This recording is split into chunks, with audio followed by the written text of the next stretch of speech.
Ganda ng anak eh. Haba ng tenga oh. Grabe.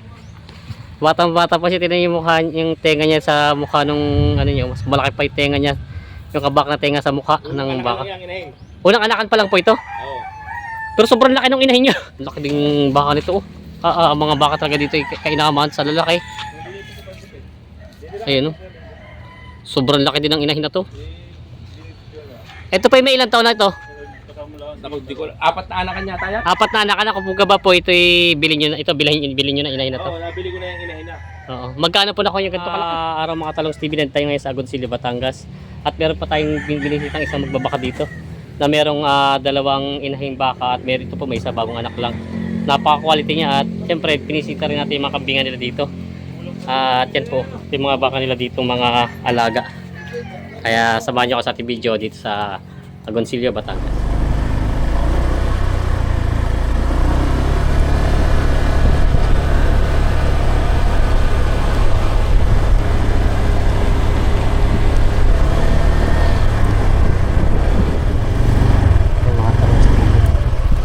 Tayo sa tabing dagat.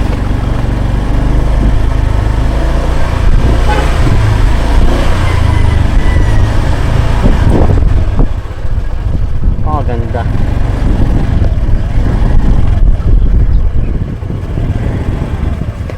Ganda ng view.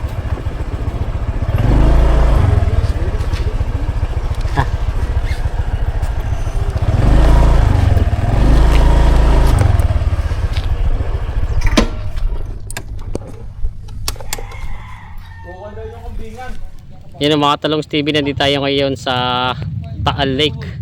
Yung pong nasa dulong niya, kita niyo yan yung ano, Bulkang Taal. Ayan po. Ito naman daw yung Mount Makulot. Ayan o. Ito po yung lawa ng Taal. Punta tayo sa tabing dagat.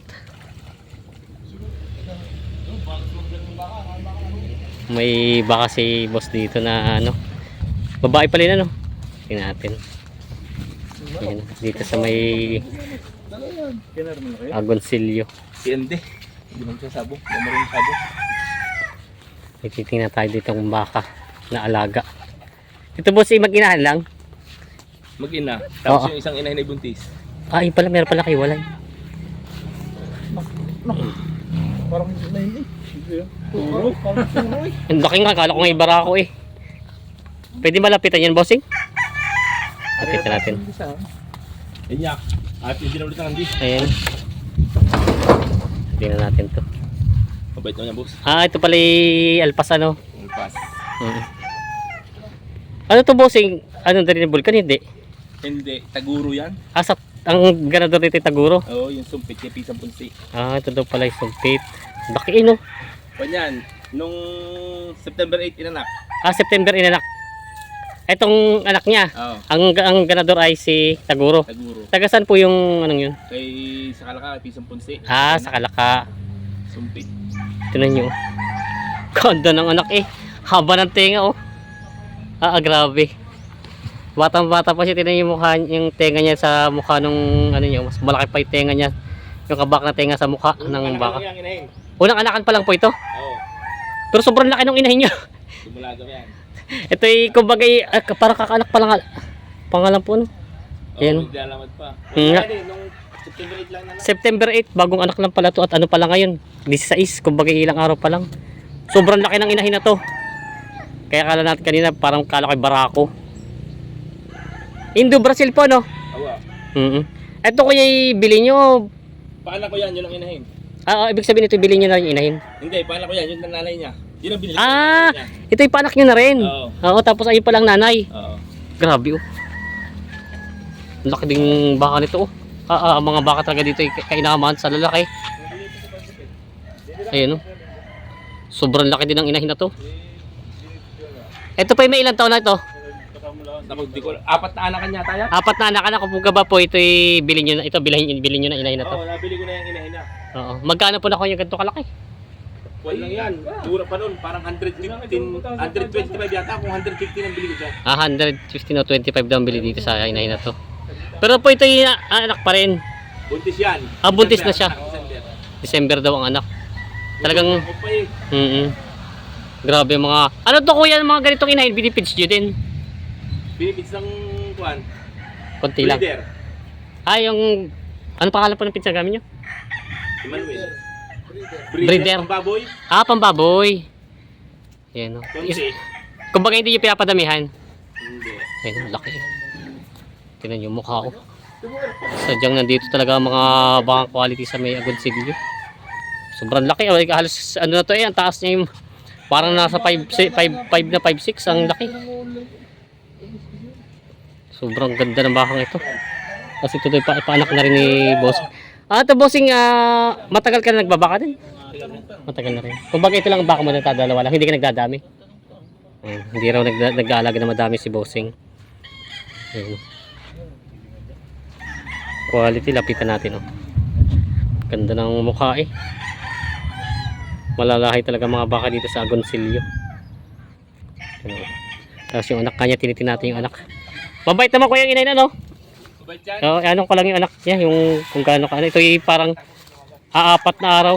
Aapat na araw pa lang daw itong anak na ito. Yan o. Aapat na araw pa lang itong anak na to. Tignan nyo. Super ganda. Ito pa yung unang anak pa lang daw. Yan o. Napakagandang baka. Ito po yung mga alaga dito sa sa Lemery. Ito pala i-compine na lang siya. Kinukumpay nyo na lang. Ilang beses maghapon? Dalawa lang. Tapos feeds po, isang beses. Ayan. Mababait pati mga baka. Lumapit na sa ating isang. Nahabol yung anak. Ano to kuya? Babae? Ah, lalaki. Maganda pa ito gamitin ganador pag laki-laki. At malaki ang inahin. Ha? Ah, babae. Babae pa lang kala ko yung lalaki oh. Quality naman ang pagkabaka niya. Ayan oh. Ito yung mga baka nila ditong alaga sa... Kaya anong barangay itong inyo? Pansipit. Pansipit, Agoncillo. Ayan po. Ito yung dalawang baka dito ng mga alaga. Ayan. Grabe, lalaki. Pinakamalaki na itong inahin nakita natin dito. Ayan. Ayan, maraming salamat sa mga Talongs TV sa panonood. Mga Talongs TV, share ko lang po yung ating paglalakbay galing Tayabas, Quezon to Agoncillo, Batangas. Medyo halos mahigit na 3 oras ang biyahe natin. Ito na nga po, kung nakikita nyo, meron tayong gamit na camera. Ito ay tatlong taon ko ng pangarap to bago pa lang tayo nag-vlog. Gusto natin magkaroon ng ganito. At ito na nga po, natupad natin siya dahil gusto ko rin po sa malalayong biyahe. Nag-iipon na tayo dahil gusto natin pumunta sa Norte at sa Visayas kung sakali, kung lulubin po sa susunod taon. At yun nga po, hindi pa natin siya magamit sa ating pagbablog. Dito lang po sa pag-ride sa atin dahil ito pala ay mahirap i-connect sa cellphone, kaya kailangan natin ng laptop. So yun po ang pag-iipon natin sa susunod. Yan, napakaganda pala pag ganito may camera ka. Ito nga pala po ay Osmo Action Camera, DJI po siya, Action 5. Ayan po. So yun lang po mga Talongs TV, maraming salamat po sa inyong patuloy na suporta sa ating channel.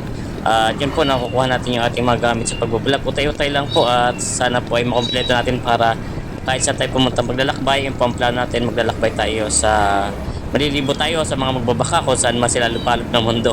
Ayan, maraming salamat po mga Talongs TV. God bless sa inyong lahat at salamat po sa inyong patuloy na suporta at walang sawang suporta sa ating YouTube channel. Yan, maraming salamat po. God bless sa ating lahat. At abangan nyo pa po yung ibang paglalakbay natin, travel vlog natin sa susunod na mga araw pa. God bless mga Talongs TV.